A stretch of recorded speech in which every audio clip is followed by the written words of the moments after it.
Pak Mosana melipir dulu Pak, cari warkop.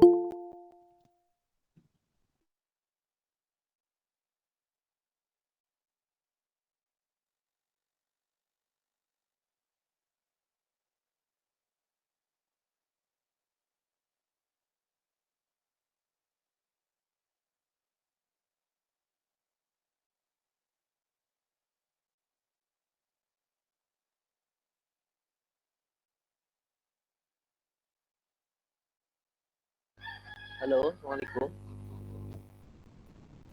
Waalaikumsalam. Waalaikumsalam warahmatullahi wabarakatuh. Waalaikumsalam warahmatullahi wabarakatuh. Apa kabar Bapak Ibu semua? Sehat-sehat semua ya? Alhamdulillah sehat Pak. Alhamdulillahirabbil alamin. Baik. Ya, nice to hear that. Ya. Bapak Ibu yang saat ini masih sedang beraktivitas dan memang tinggalkan, ya monggo nggak apa-apa, tinggal lanjutkan aktivitasnya. Tapi sementara untuk beberapa menit saja saya minta waktu Bapak Ibu sekalian untuk mengikuti perkuliahan ini ya. Jadi biar jalan bareng-bareng. Ya yang namanya mahasiswa PJJ-PAI mah serba sibuk. Semuanya bisa dikondisikan tapi ya Bapak Ibu ya. Oke, baik. Mohon maaf Pak dosen. Ya. Suaranya kok agaknya seperti jauh ya. Bisa didekatkan sedikit lagi. Oke. Sudah terdengar jelas Pak? Alhamdulillah Pak. Oke, sudah mendingan daripada yang tadi Pak. Oke, baik. Baik, kita buka pertemuan kali ini dengan bersama-sama membacakan basmalah Bapak Ibu. Bismillahirrahmanirrahim. Baik, saya mencoba untuk berbagi layar Bapak Ibu.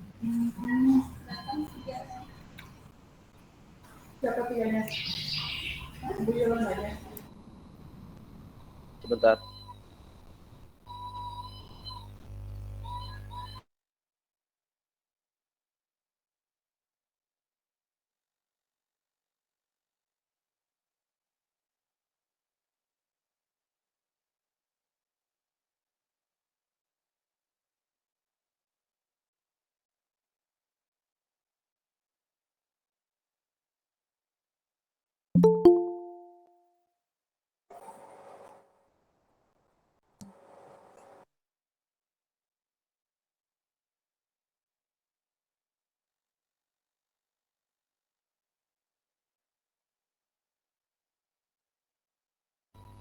Baik, sudah bisa terlihat Bapak Ibu tampilan layarnya?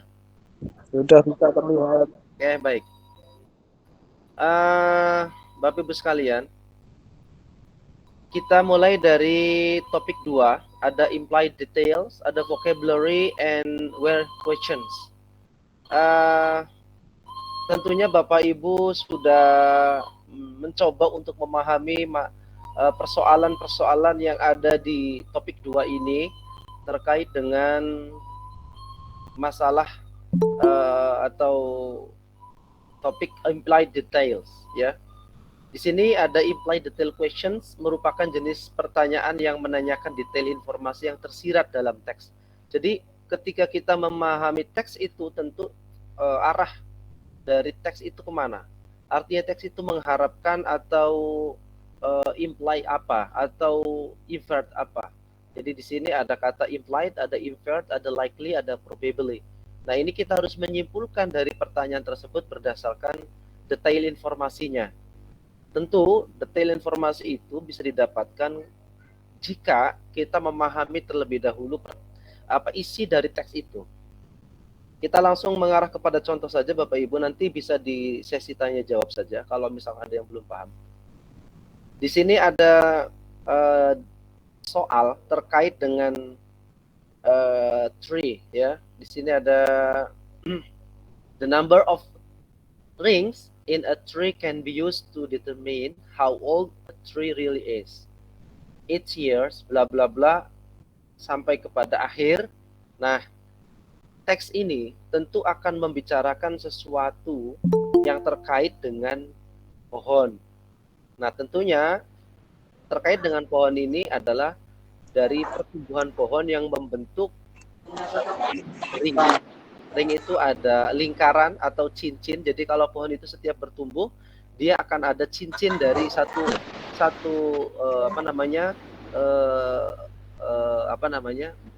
dari satu titik ke titik yang lain. Artinya dari awal dia sebelum tumbuh itu di mana dan kemudian nanti tumbuh lagi sampai di mana. Jadi setiap titik itu nanti akan membuat ring namanya, cincin gitu ya. Nah, disitulah maka pohon itu dapat diketahui berapa usia, berapa pertumbuhannya dan lain sebagainya. Nah, di sini maksud dari teks ini adalah bagaimana kemudian kita memahami pertumbuhan sebuah pohon dari titik ring itu atau titik cincinnya. Nah, pertanyaannya di sini ada, it is implied in the passage that if a tree has 10 wide branches and 10 narrow branches, ya. The tree has 10 wide bands and 10 narrow bands. Then it is bla bla bla bla. Nah, dari sini kita tahu bahwa ini membuktikan, implied itu mengimplikasikan, membuktikan bahwa teks ini membicarakan terkait dengan tree atau terkait dengan pohon yang memiliki 100 luas cincinnya dan 100 lingkaran cincinnya. Jadi punya luasnya itu ada 100 dan kalau Nero ini adalah lingkaran ya, lingkaran. Nah, maka kita bisa menyimpulkan dari pertanyaan ini dari isi teks ini. Jadi what the passage tells about ya. Terkait dengan ini maka ya pasti kita harus memahami dulu. Maka kita tidak akan bisa memahami pertanyaan ini dan menjawab pertanyaan ini selama teksnya belum dipahami. Oke, menurut Bapak Ibu, ini jawabannya apa?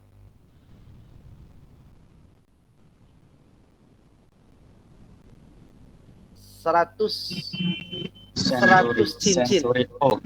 Ya? Century old. A century old. Kenapa jawaban century old? Paragraf di atas menunjukkan pertumbuhan pohon, umur pohon sesuai dengan lingkaran yang terbentuk. Oke, baik. 1 tahun membentuk 1 lingkaran. Oke, coba lihat Bapak Ibu, each years. Setiap tahun itu membuat 1 lingkaran wide and narrow. Baik itu besarnya ataupun kecilnya. Jadi setiap tahun pohon itu bertumbuh, membuktikan dengan adanya 1 cincin. Maka jika itu kita dapati soal itu terkait dengan pohon yang setiap tahunnya bertumbuh, dan di sini yang ditanyakan adalah terkait dengan 100, maka ada 100 tahun, gitu kan? Kalau 100 tahun berarti 1 abad, gitu kan? 1 abad dong, Pak. Nah ini, oke? Ini jawabannya Bapak Ibu. Jadi century itu 1 abad. Oke, baik itu ya. Jadi 100 tahun itu sama dengan 1 abad namanya. Baik, kita berpindah ke. Nah, ini di sini ada Implied details questions, ini ada contoh pertanyaannya, bisa berupa it is implied in the passage, it can be inferred, and it is most likely that, ada what probably happened. Ini pasti bentuknya begini. Dalam pertanyaan yang berupa inferred questions atau detailed questions atau yang semakna dengannya. Itu pula ada strategi untuk menjawab soalnya. Satu, temukan kata kunci pada pertanyaan. Jadi di sini kita bisa ada kata kuncinya tadi Bapak Ibu. Kan di sini ada 100 gitu ya. Di sini ada 100 narrow, ada 100 wide. Kemudian kita tahu bahwa hitungan 100 itu sama dengan century. 100 tahun dengan beda kata dengan century ya, 100 tahun itu. Nah, dari sinilah kita tahu bahwa pertanyaan itu sudah punya keywordnya. Kemudian temukan kalimat yang berisi kata kunci tersebut pada teks. Kalau sudah kita temukan kata kuncinya, ayo kita balik lagi ke teks yang sudah kita baca tadi di atas. Kemudian yang ketiga, pilih jawaban yang mungkin tepat berdasarkan kalimat tersebut dengan membuat kesimpulan dari informasi yang disebutkan dalam teks. Jadi setelah kita tahu keywordnya, baru kemudian kita mencoba untuk menjawab. Baik, kita berpindah ke move to the exercise 1. Di sini kita langsung latihan 1. Read the following passage and answer the questions correctly. Baca teks-teks berikut dari jawablah setiap pertanyaan yang dengan tepat. Di sini ada until 1996. The Sears Tower was the tallest building in the world, with more than 100 stories. It is located in Chicago, whose nickname is the Windy City. Jadi Chicago itu sampai di tahun 1996 itu punya tower namanya, punya gedung gitu ya, punya gedung namanya Windy City. Nah, kenapa dinamakan Windy City ini dinamakan Windy City itu kenapa? Karena di sini ada ada penjelasannya. The combinations of very tall building in the city with such weather conditions lead to a lot of swaying in the breeze. Jadi di sana memang kondisinya berangin gitu kan, jadi berkabut. Jadi di sini juga gedungnya dikondisikan dengan situasi dan cuaca di sana. Nah, di sini kita langsung ke pertanyaan saja Bapak Ibu. The Sears Tower is probably bla bla bla bla. Ini kita mencari keyword dulu Bapak Ibu. Keywordnya apa? Di sini keywordnya apa Bapak Ibu? Sears Tower. Sears. The Sears Tower. The Sears Tower. Oke, ini udah kita tahu ya. Keywordnya di sini. Oke, kita kembalikan ke pertanyaan ini. Ke teksnya. Sekarang kita teksnya berbicara terkait dengan tall building in the world. Sears Tower itu dulu menjadi bangunan yang tertinggi di dunia. Sekarang kan bukan ya Bapak Ibu ya. Sekarang kan bukan yang tertinggi ya Bapak Ibu. Yang tertinggi apa itu? Nah, Burj Khalifa di mana itu? Abu Dhabi. Dubai. Dubai. Emirat Arab. Unit Emirat Arab. Oke, UAE ya. Uni Emirat Arab UAE. Di Uni Emirat Arab itu ada di Dubai itu ada yang Burj Al Khalifa dan dia sekarang menjadi tallest building. Tapi sampai nih Bapak Ibu, sampai tahun 1996 ya. Nah di sini the Sears Tower is probably, Sears Tower itu mungkin atau probably itu bisa saja atau besar kemungkinan gitu kan. Ini berarti kan probably itu bisa saja. Ini berubah kan gitu Bapak Ibu ya. Nah, maka jangan tertipu dengan soal dengan istilah probably, karena probably itu bukan sesuatu yang kadang tidak sama dengan kalimat yang ada atau frase yang ada, tapi dia mungkin juga menjadi sesuatu yang pemahaman kita sampai saat itu. Nah, saat ini tidak, misalkan ya. Bisa saja seperti itu gitu kan. The Sears Tower is probably, jawabannya apa Bapak Ibu? Bisa saja Tolong. apa Pak. namanya? No, Pak. longer. Apa ini? Apa ya? Yang B, Pak. No Iya. longer. The stairs Ya, in the no longer the tallest building in the world. Ini artinya apa? Tidak ada Artinya yang lebih tinggi. Apa? Tidak Tidak ada yang lagi lebih tinggi. jadi gedung tertinggi di dunia. Oke, tidak lagi menjadi gedung tertinggi di dunia karena yang ditanya saat ini. Karena sampai until 1996, ya, it's true that Sears Towers was the tallest building, but now it is not, no longer. Ya, the tallest building in the world is Burj Al Khalifa, now in the Uni Emirat Arab.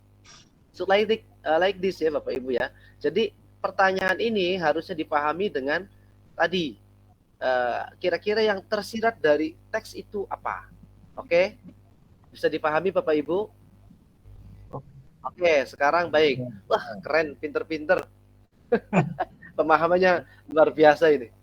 Oke, yang kedua, it can be inferred that, bisa saja it can be inferred from the passage that Chicago, ya kan? Ini membuktikan bahwa dari Chicago, kira-kira apa nih? Terbukti bahwa dari teks itu menyatakan Chicago bla bla bla bla. Kira-kira apa Bapak Ibu? Keywordnya apa nih? Banyak angin, Pak. Enggak, maksudnya keywordnya apa ini? Kalau invert itu terbukti, ternyata gitu. Nah sekarang Chicago di sini keywordnya apa?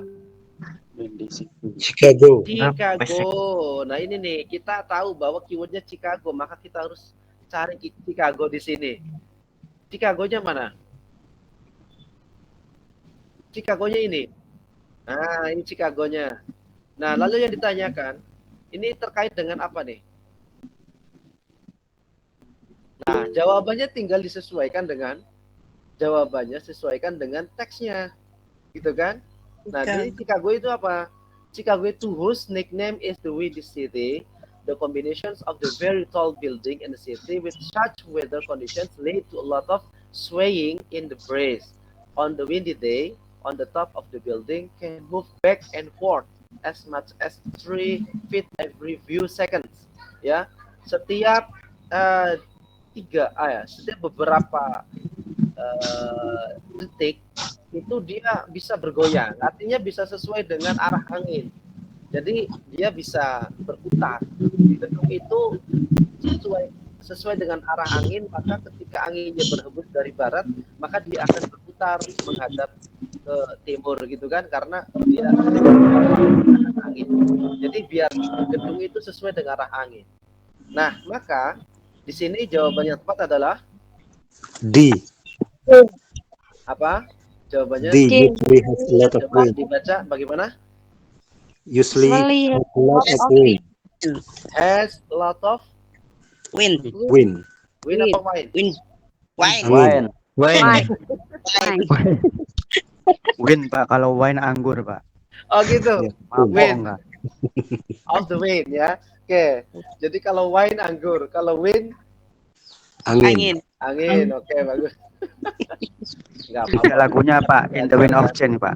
The Wind of Change. Oke, good. Ya. Ini ada nyanyiannya soalnya. Scorpion itu kan The Wind of Change ya. Oke, baik. Ternyata ada yang suka ini juga nyanyi bahasa Inggris. Dikira saya Orang jadul, Pak. oh, enggak, dikira saya sukanya Nasi Daria gitu. Soalnya ternyata mahasiswa saya ada yang suka apa lagu-lagu bahasa Inggris juga. Kita sukanya multi genre, Pak. Oh gitu, keren lah. Ya nggak kalah sama cucunya, nggak kalah sama anaknya. Baik. Oke, yang nomor 3 sekarang kita bahas terkait dengan it is implied in the passage that the upper level doors in the Sears Tower open and close because bla bla bla bla. Ini membuktikan dari teks itu bahwa the upper level doors. Jadi di apa namanya di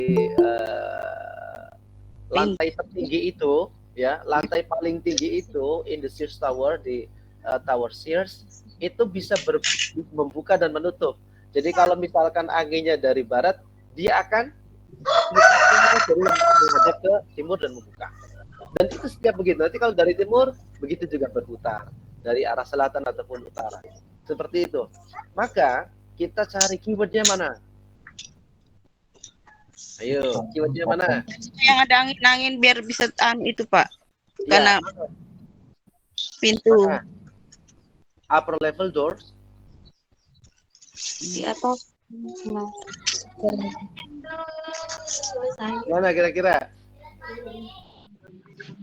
Hah? Tower In the Sears Tower. open and close. Open and close. Open and close. Ini nih. The Sears Tower open and close. Oke. Maka jawaban yang tepat adalah C. mana? C. Jawaban yang The tepat. building moves in the wind. The building moves in the wind. C. Dia akan selalu Bergerak dia angin. akan selalu bergerak Arah angin. sesuai dengan arah angin.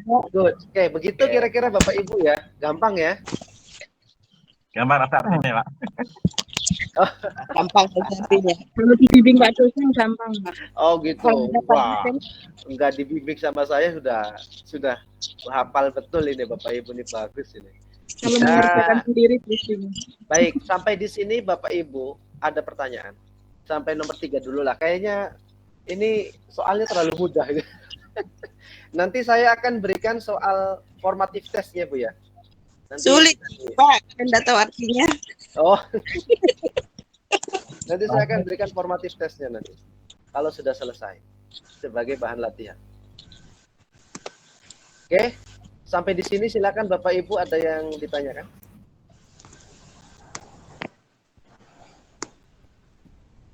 Ya, monggo.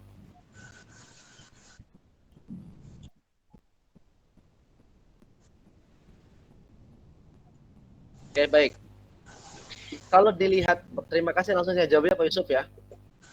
Kalau dilihat dari artinya saja, dari suku katanya, ya, itu sebenarnya kita akan bisa membedakan mana pertanyaan itu yang kemudian sesuai nyatanya, sebenarnya membuktikan, bahasanya gitu ya. Ada juga yang memang di situ perkiraan, ya, perkiraan itu kemungkinan besar. Jadi kemungkinan besar, ada kemungkinan yang lain yang tidak bisa ditulis di sini, artinya di luar teksnya atau secara konteksnya. Nah, kalau inferred dan implied itu sebenarnya bermakna atau berarti bukti. Buktinya sebagai bukti atau sebenarnya, gitu kan? Nah, tapi kalau probably itu sebenarnya ada kemungkinan dia bisa tidak sesuai dengan kata itu sendiri. Oke, kita cari ya yang bentuknya probably tadi. Mana yang probably ya? Nah, ini yang berikutnya nih. Nah, ini probably. Nah, ini 6. nomor 6, Bapak Ibu. Coba kita lihat nomor 6. In England, there are probably. Di Inggris, ya, probably, kemungkinan besar, gitu kan? Bisa saja. Nah, ini kan gitu ya. Bisa saja atau kira-kira, gitu ya bahasanya. Di Inggris, kira-kira, kalau kita lihat dari teks ini Bapak Ibu, the most common last name in the English speaking word in Smith is Smith ya. Ini Smith ini ya. Kita bicara tentang Smith nih. We are talking about Smith. The name that called for someone based on the work and the work ya gitu ya. Jadi kalau Smith itu sebenarnya berasal dari di mana dia kemudian bekerja. Jadi kalau bekerja di sana dia nanti akan ada namanya Smith gitu kan. Kalau kita di sini apa ya? Ada nggak ya? Kalau nama itu dicantumkan atau disematkan berdasarkan tempat kerja, ada nggak kira-kira? Nggak ada ya? Kalau di Indonesia nggak ada ya Bapak Ibu ya? Ada itu Pak Agus Syarif itu. Namanya itu sesuai dengan tempat kerjanya Pak. Apa itu namanya? Tempat kerjanya apa? Khotim Al-Husna. Itu. Nggak tahu saya tuh. Oh ya udah, pokoknya di Indonesia saya sendiri belum pernah melihat. Tapi di sana ya, di Inggris itu ada namanya Smith itu, which was taken from the job of working with metals. Jadi orang-orang yang bekerja di di tempat-tempat produksi bahan-bahan metal ya, jadi itu pasti orang-orang di sana disebut dengan ada silversmith gitu kan, gitu ya, ada dan lain sebagainya. Kalau misalkan goldsmith itu kan ada. Jadi pokoknya yang di industri metal itu ya, jadi yang produksi barang-barang yang kayak baja dan lain sebagainya gitu kan, itu di sana ada penyematan namanya smith gitu kan. Jadi di sini someone who works with the metal silver. Jadi kalau dia kerja di sini itu kan kayak di sini apa ya? Kalau metal silver itu berarti kayak apa ya? Bukan aluminium, apa namanya? Perak, Pak, perak. Perak gitu kan. Jadi yang kira-kira mereka kerja di bidang itu lah, di apa namanya, di pengolahan begitu. Pengrajin cincin. Records indicate that the use of this last name is at least 700 years old. At least, ini kan ada at least nih Bapak Ibu, awas ya. At least berarti kira-kira gitu kan. Kira-kira, at least itu kira-kira, kurang lebih lah gitu ya. Today, there are more than 3.3 million Smith living in the United States and perhaps another million Smith living in the other English-speaking countries worldwide. Kalau kita pahami dari teks ini, mulai dari today, there are more than 3.3 million Smith, dan kemudian dari and perhaps another million Smith living in the other English-speaking countries worldwide, kira-kira apa jawaban yang probably ini? Ini nih, Bapak Ibu. C. Hah? Kenapa jawabannya si Ibu? Jawabannya Karena si di Inggris itu ada beberapa orang yang memiliki nama Smith, Pak. ya, ini kenapa kok jadi si memiliki, ada yang orang beberapa gitu kan, beberapa orang yang memiliki nama Smith gitu kan, itu kenapa begitu? Dari Itu Karena ada di yang mana? and perhaps another million Smith living in other English speaking, Pak. Yang di situ. Ya, ini Orang artinya apa, Bu? jadi Ini artinya apa ini? Perhaps another million ini. Perhaps beberapa apa ini? Apa Mungkin yang lain. Perhaps another mungkin yang lain. Mungkin yang lain. Gitu kan? masih ada jutaan Smith, Pak. Smith yang lain itu dimiliki oleh negara-negara yang berbahasa Inggris, Pak. Oh gitu. Perhaps another million Smith bisa jadi ya. Bisa jadi. Atau mungkin banyak nama Smith yang lain yang tinggal gitu kan di negara yang berbahasa Inggris secara luas. Jadi kan ini kan perhaps ini sama dengan probably ini, gitu kan? Nah kita cek satu-satu. Jawaban yang nomor A, yang A, yang nomor 6 ini. Yang A, more Smith than they are in the United States. Ini artinya Sebagian more Smith banyak dari lebih banyak, ya kan? Lebih banyak Smith daripada Amerika. Lebih banyak daripada Amerika Serikat. ya kan? Jadi England gitu kan, ini kan England lebih banyak Inggris, dari lebih banyak Amerika. daripada Apa benar Amerika. begitu? Salah. Ya, Karena salah, tadi udah tahu jawabannya. karena lebih banyak di Amerika daripada di Inggris, itu karena alasannya Lebih Pak. banyak di Amerika daripada Inggris. Iya, makanya jawabannya salah. Enggak, ini kayaknya nggak begitu deh, Bu. Oh, More Smith than they are in the United States. Itu England is more Smith than gitu kan. In England is more Smith gitu kan. Di Inggris itu lebih banyak Smith daripada di Amerika gitu maksudnya, Bu, ya. Oke, Yeah. kemudian ada more than a million Smith. Lebih dari 1 juta Smith. Bener nggak? Sama nggak Ya, dengan ini nih? Ya karena di teks itu katanya 1 juta yang lain itu ada di sebagian negara yang ada di yang berbahasa Inggris. Jadinya makanya salah, Pak. Oke, salah. Makin berat ya. Oke. Ini kan perhaps another million Smith ini kan. Ada banyak Smith di negara yang berbahasa Inggris gitu kan. Another million. Ya, another million itu karena kita berbicara di sini ada sekitar 3 juta gitu kan. 3,3 juta Smith in United States gitu kan.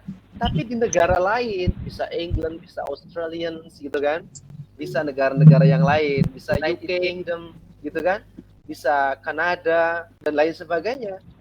Gitu kira-kira ya. Jadi perhaps million ini bisa dipecah-pecah menjadi banyak gitu loh maksudnya Bapak Ibu. Iya, Pak. Another inilah yang menentukan deh. Another million ini yang perlu dipahami nih itu. Perhaps another billion Smith. Kalau ini jelas 3.3 billion living in the United States. Ini jelas ini, hitungannya jelas. Yang nggak jelas ini nih. Ini dibagi. Another million ini dibagi menjadi sekian banyak negara gitu loh Bapak Ibu. Ya. Jadi yang jelas ini enggak. Ya, more than a million Smith enggak. Kemudian ada fewer than a million Smith. Another dibagi. Atau kita no family Smith the name of Smith. Ini enggak juga. Kalau ini lebih daripada 1 juta Smith. Ini juga enggak. In England itu enggak ada 1 juta karena 1 juta beberapa saja gitu kan. Maka beberapa saja in England is fewer than a million Smith. Jadi fewer than a million Smith. Di Inggris itu hanya beberapa saja karena yang paling banyak di Amerika. United States itu loh. Alhamdulillah, keren. Sudah bisa memahami teks bahasa Inggris. Tapi membacanya aja yang belum. Angel, Pak, angel. Ya, wis pokoknya yang penting bisa ngerjakan tugas bahasa Inggris ya, Pak. Ya, gitu mungkin Pak Yusuf perjelasannya. Little icon lah, Pak. Oke, good. Jadi antara probably, implied, ada kemudian kata yang lain inferred, gitu kan? Itu sebenarnya hanya berbeda dalam kita mengacu kepada teks itu untuk apa. Kalau itu berarti that told by the text, ya, contextually right, ya secara kontekstual betul. Nah, kalau yang probably atau perhaps ini sesuatu yang bisa kontekstual, tapi kadang-kadang pemahamannya kebalikan dari yang tadi. Kalau United States itu 3,3 billion gitu kan, maka kita harus memahami misalkan di sana ada another million, itu kan susah. Another million and another English spoken country gitu loh. Gitu ya Bapak Pak Yusuf, gitu kira-kira. Yang lain barangkali masih belum paham. Yuk sama-sama. Yang lain barangkali masih belum paham. Karena waktu kita sampai jam 2 ini. Waktunya sebentar banget ya. Aduh, belajar bahasa Inggris kenapa 7 jam, sayang sekali. 20 menit lagi. Iya, ya saya tahu Pak. Bapak sedang sibuk. Yang lain barangkali. Ada yang mau ditanyakan atau cukup? Waktunya kurang ya Pak ya. Mungkin Pak, atau ada pertanyaan yang berikutnya. Ya. Kayaknya tetap puyeng deh, Pak. Oh, tetap punya. Ya, monggo. Ya, nggak ngerti bahasanya gitu pada saya. gitu. Oke, baik Bapak Ibu. Silakan, ada yang mau bertanya lagi?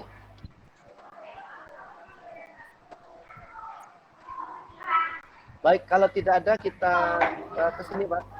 Vocabulary in context questions.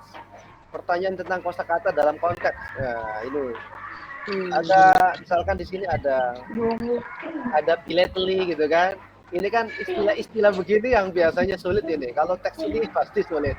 Kenapa? Kalau saya katakan sulit, karena philately ini harus dicari padanan katanya, ya, dalam bahasa yang lain.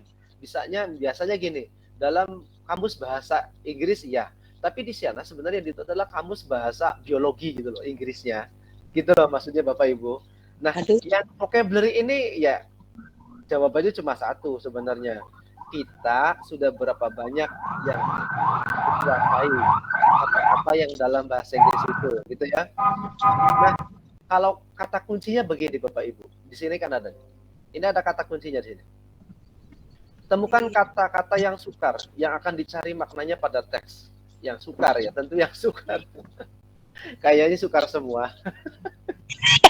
Jadi nggak usah dicari nih, kata-kata yang sukar. Iya, sukar semua. Yong, kita langsung lihat aja udah sukar semua gitu. Jadi nggak usah dicari. Kata-kata itu mau sukar semua. Yang kedua, baca kalimat yang berisi kata tersebut. Jadi kata itu kira-kira apa ya? Artinya maknanya apa? Coba tebak makna kata sukar tersebut dengan melihat kata-kata di sekitar kata sukar yang ada tadi. Bisa menjadikan sebuah clue ya, namanya itu clue. Jadi kalau misalkan di sini ada tadi kayak philately, itu kan di sini nih. Profesor Rihmond's hobby is philately. The professor has been quite interested in collecting stamps. Nah ini collecting stamps. Nah ini jadi kemudian ini kan yang mengumpulkan apa? Stamp itu cap ya Bapak Ibu. Number of years. Jadi ada profesor yang pekerjaannya itu mengumpulkan stempel nih. Ini yang ahli proposal berarti Bapak Ibu. Coba acungkan tangan yang biasa ini RAB bosnya. Bosan apa? Yang biasa melaporkan laporan bos dan lain sebagainya. Hadir Pak. Ya, itu Bu Dewi pasti di rumahnya banyak Semangat. dari stempel toko besi, termasuk catering. Pokoknya urusan living cost lah, Bu Dewi lah. Ada. Ya, siap lah. Ada stempel toko buku ya. Itu ada itu. Ya. Yang di sekolah, yang sedang kuliah. Semua toko-toko punya, Pak. Punya. Stempelnya. Oke. Jadi ini ada profesor itu yang biasa ngoleksi stempel ya. Itu namanya apa tadi? Namanya philately. Philately itu ahli stamp apa?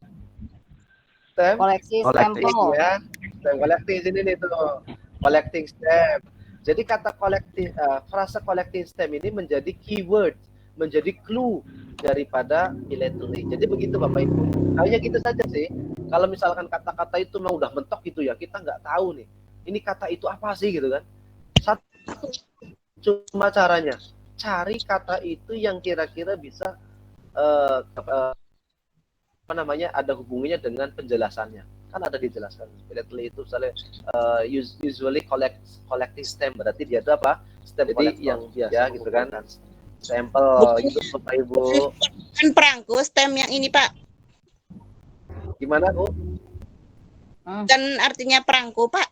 Ya kalau stem itu bisa perangko, bisa stem itu bisa kalau kita stempel gitu kan. Ya kalau kaitannya dengan Bapak Ibu kan nggak mungkin ngoleksi perangko, paling juga stempel. Sama dulu Pak, koleksi perangko Pak. Oh. Ngapain ngoleksi perangko? Nggak ada. Ini ya nggak ada pengaruhnya gitu. Paling kalau tanda tangan, kalau surat pernyataan gitu. Tapi kalau stempel itu kan berguna untuk nusa dan bangsa. Sekarang yang lakunya materai Pak, bukan perangko. Oh gitu ya. Ya. Sekarang materai bukan perangko ya Bapak Ibu. Oke, baik. Ya betul. Ini zaman dahulu Pak, banyak kan itu orang yang suka mengoleksi perangko zaman dahulu, masih surat menyurat. Perangko tuh banyak ya Bu, ada foto-fotonya, ada yang foto petani gitu kan. Perangko. Baik, sampai di sini Bapak Ibu sudah bisa dipahami ya, nanti tugas untuk exercise-nya monggo nanti dikerjakan dengan formatif tesnya. Bisa dipahami Bapak Ibu, karena ini waktunya kan nanti keburu mati ini. Google Meet ya. Semoga bisa dipahami, Pak. Waktunya sangat lama sih Pak. Amin. Nanti Amin. Bapak Ibu, yang saya harapkan ini kan kalau bahasa saya namanya independent learner. Bapak Ibu sekalian itu menjadi mahasiswa yang bisa belajar bersama ya. Jadi otodidak lah ya bahasanya. Kalau otodidak kayaknya nggak juga, karena kan masih ada bimbingan dari dosen. Jadi sebenarnya Bapak Ibu tuh sudah menjadi independent learner, menjadi orang yang belajar tidak harus bersama dengan dosen. Cukup dengan barangkali ada yang tidak paham, monggo ditanyakan. Paling itu saja. Jadi kalau nggak ada pertanyaan, saya yakin Bapak Ibu, saya husnuzon saya, Bapak Ibu sekalian itu sudah pintar-pintar gitu, sudah paham semua, sudah. Kan gitu. Nggak tahu nanya apa-apa. Cuma nanti kalau giliran ada soal UTS sama UAS, Bapak Ibu jangan kaget ya. Oke, jadi kalau ada sedikit berbeda dengan contoh-contohnya ada exercise di buku itu. Gitu saja sih. Nanti insya Allah kita masih ada satu pertemuan lagi Bapak Ibu ya, untuk materi. Kita mungkin asinkronus, lalu nanti kita isi, kita sekarang pertemuan berapa ya Pak Yusuf? 12 Pak. 12. Kita sampai Pak Usul, Pak. Kita sampai 14 pertemuan ya? Pak Usul, Pak. Oke, jadi iya gimana? Kalau UAS waktunya jangan dibatasi, Pak. Iya, gitu. Pak. Ya Pak. Jangan dibatasi pakai jam, Pak. Puyeng, Pak. Oh, puyeng. Kenapa Pak? Iya Pak dosen, mungkin Iya, longgar iya. sedikit kan waktunya Pak. Oke, baik. Enggaknya Saya satu tahu, hari lah, Bapak Ibu Pak. sekalian, waktunya kadang sehari juga. Aduh, ini gimana sehari nggak cukup gitu. Iya Pak, karena banyak Pak. Oke, karena banyak Sulit, tugas juga Pak. ya, Bapak Ibu. Oke, nanti saya tampung usul Bapak dan saya pertimbangkan ya Bapak. Kalau misalkan enggak pakai jam, lalu pakai apa kira-kira? Pakai hari juga tetap ada jamnya. Ya minimal pakai hari lah. Kalau pakai jam Ya. kayaknya terlalu pusing. Oke. Ya 24 Jadi, jam Pak. Kalau sehari mau ronda, 24 jam gitu kan ya. Minimal 24 jam lah gitu kan. Ya. Tapi tetap jamnya Eh. juga.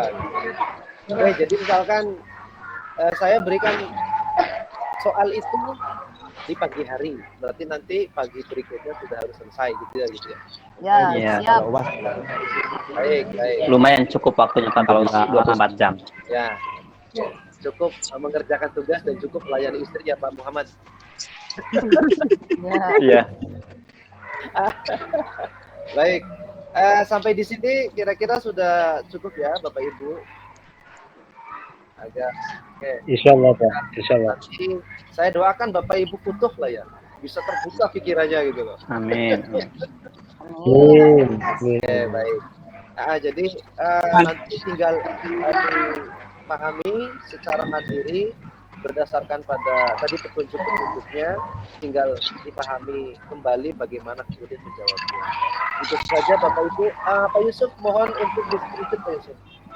Saya minta Pak Yusuf aja untuk diskusi Yusuf dan nanti Absen Pak Yusuf. tinggal dikirim.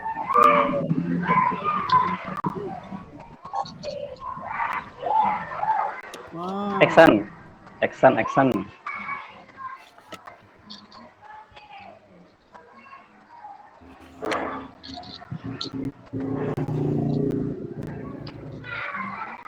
Sudah Pak Yusuf. Oke, Bapak Ibu sekalian, kita tutup kelas hari ini dengan bersama-sama membacakan salam.